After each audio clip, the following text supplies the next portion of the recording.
Em Lucas, capítulo 22, versículo 42 ao 44, diz: Pai, se queres, afasta de mim este cálice. Contudo, não seja feita a minha vontade, mas a tua. Apareceu-lhe então um anjo do céu que o fortalecia. Estando angustiado, ele orou ainda mais intensamente, e o seu suor era como gotas de sangue que caíam no chão. O preparo de Deus sobre as nossas vidas não fala sobre alguém que foi treinado para uma luta, mas sim de pessoas que foram preparadas em meio às retaliações quando ninguém as via. Após serem preparadas, seriam levantadas para confiar de novo em Deus. No seu sofrimento, ninguém está te vendo, mas quando você estiver pronto, todo mundo estará te olhando. O medo caminha conosco desde sempre, está ao redor de todos nós. Porém, nós precisamos desenvolver uma habilidade de não aceitar o medo como nosso amigo ou conselheiro. O que é o medo? Um sentimento. Pela psicologia, é um estado afetivo suscitado pela consciência do perigo ou se sentir ameaçado. O medo bateu na porta de Jesus. A Bíblia diz que quando ele estava próximo de ser entregue na cruz, ele faz uma oração onde pediu para que o cálice do jugo fosse afastado dele. Mas mesmo com medo e sofrendo de angústia, ele disse: seja feita a tua vontade. Como nós temos reagido ao medo? Já não é mais como nós lidamos com o medo, mas sim como nós reagimos diante dele. O medo tentou desanimar Jesus, mas Jesus entregou toda a situação aos pés do Pai. A Bíblia nos mostra que Jesus chegou ao ponto de transpirar sangue, o que é considerado por alguns médicos clínicos como uma crise de pânico. Esse é o quadro de maior estresse que o ser humano pode ter antes de parar todo o sistema nervoso. Jesus sentia uma angústia mortal. Por isso, ele pede aos discípulos para orarem com ele. A maior preocupação de Jesus não era com a morte que ele sofreria, e sim com o afastamento dele com o Pai. Jesus deixou de ser com Deus para se tornar pecador por nossa causa. Podemos observar que em toda a Bíblia Jesus chama Deus de Pai, porém na cruz ele chama Deus de Deus. Mateus capítulo 27, versículo 46 diz: meu Deus, por que me abandonaste? Jesus não cometeu nenhum pecado, mas se fez pecado por nós. Não há problema em sentir medo. O problema é domesticar o medo. Os nossos gigantes foram feitos para serem vencidos e não domesticados. Nós vivemos dizendo: o meu problema, minha doença, minha dívida, minha impossibilidade, o meu medo. Deixa eu te lembrar, Jesus levou tudo sobre ele na cruz. Não tem problema em sentir medo, mas tem problema em fazer dele um conselheiro.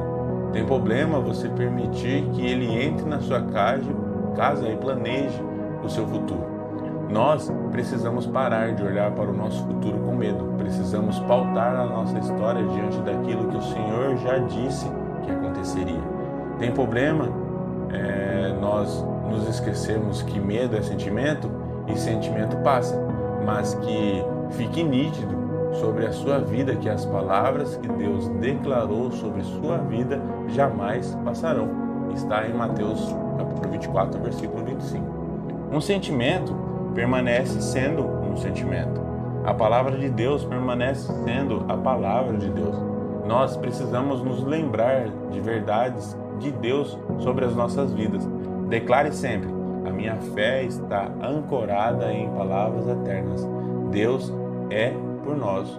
O Senhor é um bom pastor, de nada teremos falta.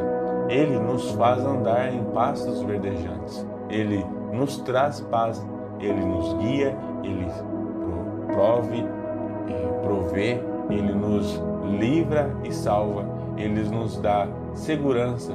Deus sempre é por nós. Nós precisamos declarar: o Senhor nos ungiu. Ele nos ungiu para profetizar a liberdade aos cativos e a restauração da vida aos cegos. O Senhor me ungiu e nos chamou para anunciar o ano aceitável do Senhor. O Senhor é bom e a sua misericórdia dura para sempre. Deus, corrigindo, que sobre a sua vida, sobre a sua casa, sobre o seu trabalho, você tenha expressão de verdade de Deus. Quando o medo diz, vou fracassar, liberem a verdade. Romanos capítulo 8, 37 diz, em Cristo sou mais que vencedor. Quando medo diz, vai faltar na despensa, as contas estão vencendo, o meu negócio está falindo, liberem a verdade. Filipenses capítulo 4, versículo 19. O meu Deus suprirá todas as minhas necessidades. Quando o medo diz, essa doença vai me levar, eu não vou conseguir, liberem a verdade. Isaías capítulo 53, versículos 4 e 5.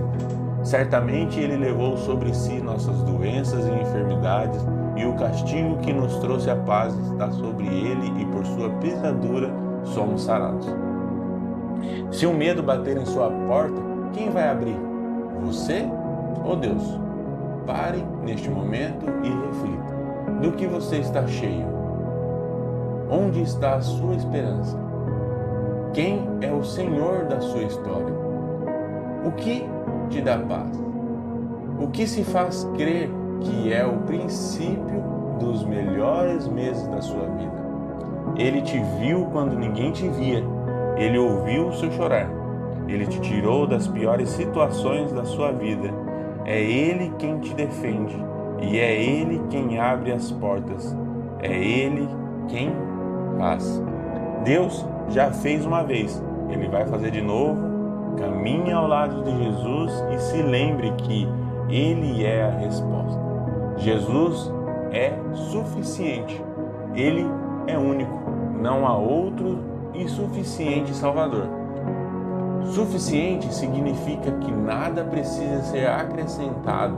É completo, é perfeito. A palavra de Deus é o que precisamos. Ele é o centro, o princípio e o fim. Maravilhoso, conselheiro, Deus forte, príncipe da paz. Ele é o Jeová Jiré, Deus que prove. Ele é o Jeová Rafá, o Deus que cura. Ele é o Jeová Nissi, o Senhor é a nossa bandeira. Ele é Emmanuel, Deus conosco. Ele é o princípio de todas as coisas e nele tudo subsiste para que tudo tenha plenitude. Ele é a primícia de Deus, a primeira parte de Deus. Ele era o único Filho de Deus e se tornou o primeiro de muitos. Ele é o Verbo vivo, ele faz parte da Trindade. Ele, Pai e Espírito Santo,